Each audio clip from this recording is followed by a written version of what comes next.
చర్చకు నేను ready, place date time Revanth Reddy decide చేయి, 72 గంటల ప్రిపేర్ టైం ఇస్తున్నా, చర్చ ఎక్కడ పెడతావో నువ్వే చెప్పు, ఏదైనా చర్చించడానికి నేను సిద్ధం.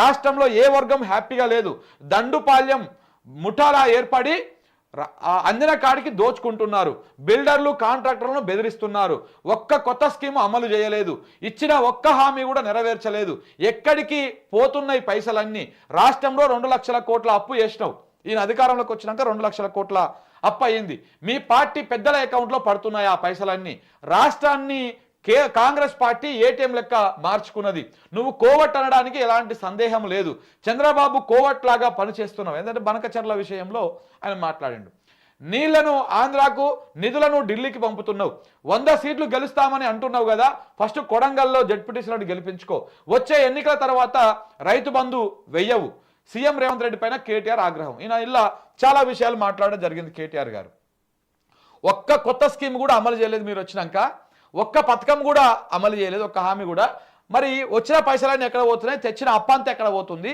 అని చెప్పేసి కేటీఆర్ గారు మాట్లాడారు. 2 లక్షల కోట్ల అప్పు చేసిండు, వాస్తవం ఏదైతే 2 లక్షల కోట్ల అప్పు తెచ్చిండు, 2 లక్షల కోట్ల అప్పు చేసిండు ఇప్పటిదాకా. మరి పోనీ గతంలో కేసీఆర్ 4,16,000 కోట్ల రూపాయల అప్పు చేసిండు ఈయన, పోనీ ఇందులోకి వెళ్ళి 2 లక్షల కోట్ల అప్పు తెచ్చినప్పుడు పోనీ ఒక్క 50,000 కోట్లు లేకపోతే 1,00,000 కోట్లు లేకపోతే 10,000 కోట్లు అట్లీస్ట్ ఏమన్నా అసలుకెళ్ళి ఏమన్నా మాఫీ చేసిండ్రా? లేదు. మిత్తిలు ఎంత కడుతురు, పోనీ మిత్తిలను ఎక్కువ కడుతురు అంటే ప్రతి నెల 2,000 రూపాయల నుంచి అటు ఇటుగా 3,000 రూపాయలు మాత్రమే, 3,000 కోట్లు మాత్రమే అప్పు రూపంలో పోతున్నాయి, అంటే మిత్తిల రూపంలో పోతున్నాయి. మరి ఆ లెక్క ప్రకారం వేసుకున్నా కానీ ఇంకా నెలకు యావరేజ్గా 10,000 కోట్ల అప్పు చేస్తూ ఉన్నారు రాష్ట్ర ప్రభుత్వం. ఆర్బీఐ నుంచి తెచ్చేటువంటి పైసలు కానీ, లేకపోతే భూములు అమ్మడం కానీ, కుదబెట్టడం కానీ, ఎఫ్ఆర్బిఎం పరిధి దాటి బయట కార్పొరేషన్ల పేరు మీద తెచ్చేటువంటి డబ్బులు కానీ, ఇవన్నీ కూడా కలిపి యావరేజ్గా నెలకు 10,000 కోట్ల రూపాయల అప్పును తీసుకొస్తా ఉన్నారు రాష్ట్రానికి రేవంత్ రెడ్డి గారు. మరి అందులో 2,000 నుంచి 3,000 కోట్లు, 3,000 కోట్లే అనుకోండి, 3,000 కోట్లు ప్రతి నెల మిత్తిల కిందకి పోయినా కానీ ఇంకా అందులో 7,000 కోట్లు ఉంటాయి. మరి ఆ 7,000 కోట్లు ఎక్కడ పోయినాయి? కొత్త స్కీము లేదు, కొత్త పథకం లేదు, ఒక కొత్త హామీని అమలు చేయలేదు, ఒక ఫ్రీ బస్సు తప్ప ఏ 6 గ్యారంటీలలో అందులో ఉన్నటువంటి 13 హామీలల్లో ఏది కూడా పూర్తి స్థాయిలో అమలు కాలేదు, అది కనపడతానే ఉన్నది కూడా. మరి ఎక్కడ పోయినాయి అనేది వాళ్ళు అడుగుతూ ఉన్నారు. సో కాబట్టి దాని మీద కూడా క్లారిటీ ఇవ్వాల్సినటువంటి అవసరం ఉన్నది. ఇంకొకటి ఏమన్నారు, బిల్డర్లు కాంట్రాక్టర్లను బెదిరిస్తున్నారు అని చెప్పిండ్రు. ఎట్లా బెదిరిస్తున్నారో బీఆర్ఎస్ వాళ్ళు కూడా ఆ సాక్ష్యాలను, ఆధారాలను, వాటికి సంబంధించిన ఏమైనా ఉంటే అవి పట్టుకొని రేపు ప్రెస్ క్లబ్ కాడికి పోవాలి, ఎట్లా బెదిరిస్తున్నారా, మరి ఏం జరిగింది, ఈ ఆరోపణల మీద కాంగ్రెస్ వాళ్ళు కూడా సమాధానం చెప్పాలి. అప్పుడు ఇంకా ఇవన్నీ ఉండదు. అదే చెప్తున్నా కదా, ఒక చర్చ, అనవసరమైనటువంటి చర్చ అవసరం లేదు, పొలిటికల్ ఎజెండాలు మాత్రమే అవసరం లేకుండా కొంత ప్రజలకు అక్కడికి వచ్చేటువంటి చర్చ చేస్తే బాగుంటుంది. సో కాబట్టి రేవంత్ రెడ్డి గారు దాన్ని స్టార్ట్ చేసిర్రు, కేటీఆర్ గారు దాన్ని పుల్ స్టాప్ పెడదాం, ఇక నువ్వు కూర్చో నేను కూర్చో, ఇద్దరం ఎదురుగా కూర్చొని మాట్లాడదాం, అన్ని నీ విమర్శలకు నేను సమాధానం ఇస్తా, నా విమర్శలకు నువ్వు సమాధానం ఇవి, ఏందో నీళ్ళకు నీళ్లు పాలకు పాలు తేల్చామని చెప్పేసి వారు కూడా చెప్తా ఉన్నారు. కాబట్టి ఇది ఒక అవకాశం కాబట్టి దాన్ని సద్వినియోగం చేసుకుంటే బెటర్. సో ఇది మన పేపర్లో వచ్చింది. మిగతా పత్రికల్లో కూడా సేమ్, నమస్తే తెలంగాణలో కూడా ఇదే వచ్చింది చూడండి. మంగళవారం 11 గంటలకు ప్రెస్ క్లబ్లో చర్చకు రా సీఎం, రైతులకు ఎవరేం చేశారో తేలుద్దాం, 72 గంటల టైం ఇస్తున్నా, ప్రిపేర్ అయ్యిరా, అన్నదాతలకు సున్నం పెట్టిందే మీరు, రేవంత్ రెడ్డి సవాల్ను స్వీకరిస్తున్నాం, మాట మీద నిలబడతావా, కేసీఆర్ సవాల్ విసిరిండు. నువ్వే కదా సవాల్ విసిరినవు, నేను వస్తాందుకు రెడీగా ఉన్నా, మీరు మీ మాట మీద నిలబడతారా అని చెప్పేసి ఆయన సవాల్ విసిరినటువంటి వార్తను కూడా ప్రధానంగా తీసుకోవడం జరిగింది. ఇక వెలుగు పత్రిక ఏం రాసిందో ఒకసారి చూడండి మిత్రులారా. వెలుగు పత్రిక చాలా డిఫెన్సింగ్లో ఒక వార్తని రాయడం జరిగింది, ఇదే దీనికి సంబంధించింది. అయితే సవాళ్ళు విసిరే క్రమం లోపల కేటీఆర్ పేరు తీసుకున్నాడు కాబట్టి, కేసీఆర్ వస్తాడా కేటీఆర్ వస్తాడా అని రేవంత్ రెడ్డి గారు కేటీఆర్ పేరు తీసుకున్నాడు కాబట్టి, కేసీఆర్ అవసరం లేదు నీకు, నేను వస్తున్నా, నేను రెడీగా ఉన్నా అని చెప్పేసి కేటీఆర్ గారు రెస్పాండ్ అయ్యారు. అయితే ఈ విషయాన్ని ఎట్లా నిన్న ఆ సవాల్ విసరడంతో నిన్న కాంగ్రెస్ అనుకూల మీడియా కూడా మొత్తము అది ప్రధానంగా చర్చ పెట్టడం జరిగింది. దాని మీద ఆ కేటీఆర్ స్వీకరించినటువంటి సవాల్ మీద, టైము డేటు వ్యవహారము మాట్లాడిన దాని మీద. ఇక దాంతో డిఫెన్స్లో పడ్డటువంటి ఫక్త్ కాంగ్రెస్ పేపరు, ఫక్త్ కాంగ్రెస్ ఛానల్, మంత్రి ఉన్నాడు కదా వివేక్ వెంకటస్వామి మంత్రి గారు, ఆ మంత్రి గారు ఛానల్ అయినటువంటి కాంగ్రెస్ ఛానల్ అయినటువంటి V6 వెలుగు ఒక వార్తని ప్రచురించింది.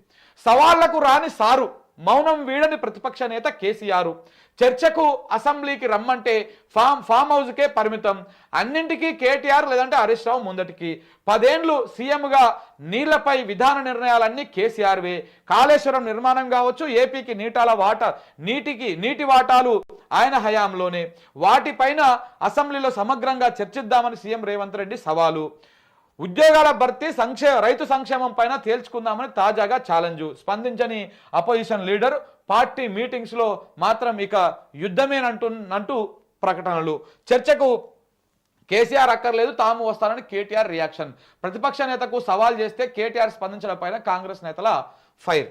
మరి కాంగ్రెస్ నేతల ఫైరు ప్రతిపక్ష నేతకు సవాల్ విసిరితే అంటే అందులో కేటీఆర్ పేరు స్పష్టంగా ఉన్నది. మరి వెలుగు అనేటువంటి ఛానల్కు చెవులు వినపడలేదా, అలా మైకులు పనిచేయలేదా, ఈ పత్రికకు అవి మరి ఎందుకు కనపడలేదు, ఆ ఛానల్కి ఎందుకు కనపడలేదు అర్థం కాదు. ఎందుకంటే ఇది డిఫెన్సింగ్లో రాసినటువంటి వార్త, వీళ్ళు డిఫెండ్ చేసుకోవాలి కదా, ఇప్పుడు వీళ్ళు డిఫెండ్ చేసుకోవాలి. అందుకే ఇప్పుడు ఈ వార్తని ప్రధానంగా తీసుకోవడం జరిగింది. కేటీఆర్ సవాల్ స్వీకరించకపోతే ఈ వార్త రాయకపోవు. కేటీఆర్ సవాల్ స్వీకరించండి కాబట్టి చర్చ అంతా ఇంకొక సైడ్ పోతున్నది కాబట్టి దీన్ని కవర్ చేయాలి, డ్యామేజ్ కంట్రోల్ చేయాలి కాబట్టి ఈ రకంగా ఈ వెలుగుకు ఇట్లాంటి వార్తలు రాయడం వెనతో పెట్టినటువంటి విద్య.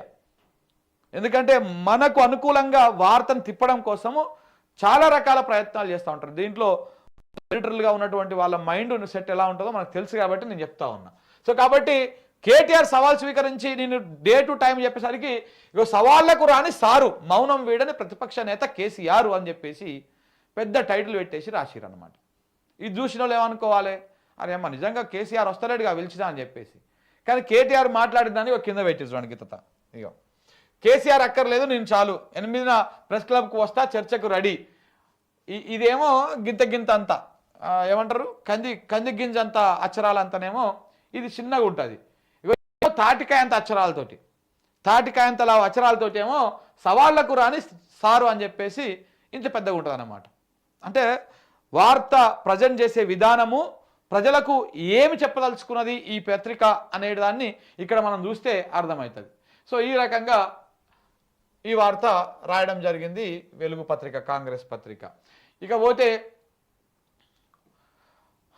ఆంధ్ర పత్రికలు, ఆంధ్రజ్యోతి అలాగే ఈనాడు పత్రికను చూస్తే, మనం ఈనాడు పత్రికను చూస్తే ఇక్కడ రేవంత్ సవాల్ను స్వీకరిస్తున్న, వ్యవసాయంపై ఎక్కడైనా చర్చించేందుకు సిద్ధం, 72 గంటల్లోపు స్పందించకపోతే 8న సోమాజిగూడ ప్రెస్ క్లబ్లో సిద్ధంగా ఉంటామని చెప్పేసి కేటీఆర్ మాట్లాడింది ఫస్ట్ పేజీలో వార్తని కవర్ చేయడం జరిగింది. ఇక ఆంధ్రజ్యోతి పత్రిక చూస్తే ఈ చర్చ మళ్ళీ మనం మాట్లాడదాం ఇది అయిపోయిన తర్వాత. దాని తర్వాత కేటీఆర్ సవాల్కు సంబంధించి ఇక్కడ ఉంది, వందనా వాని బొందనా అని చెప్పేసి అక్కడ ప్రశ్న రిపోర్టర్ అడిగారు. దీన్ని ఈ లైన్ తీసుకున్నాడు ఈయన, తదుపరి అసెంబ్లీ ఎన్నికల్లో 100 సీట్లు సాధిస్తామన్న రేవంత్ వ్యాఖ్యలపైన కేటీఆర్ ఎద్దేవా, రైతులకు ఎద్దేవా, ఎవరేం చేశారో చర్చించడానికి రెడీ, 8న ప్రెస్ క్లబ్కి వస్తా, ఎమ్మెల్యేలతో కలిసి రా, నీ స్థాయికి నేను చాలు, కేసీఆర్ అవసరం లేదు, మా హయాంలో పూర్తయిన నియామకాలను నీవని చెప్పుకోవడానికి సిగ్గులేదా అని చెప్పేసి నిన్న కేటీఆర్ మాట్లాడినటువంటి మాటలని తీసుకోవడం జరిగింది. అయితే లాస్ట్లో ప్రెస్ మీట్ అయిపోతూ ఉంటే రేవంత్ రెడ్డి గారు మాట్లాడుతూ వచ్చే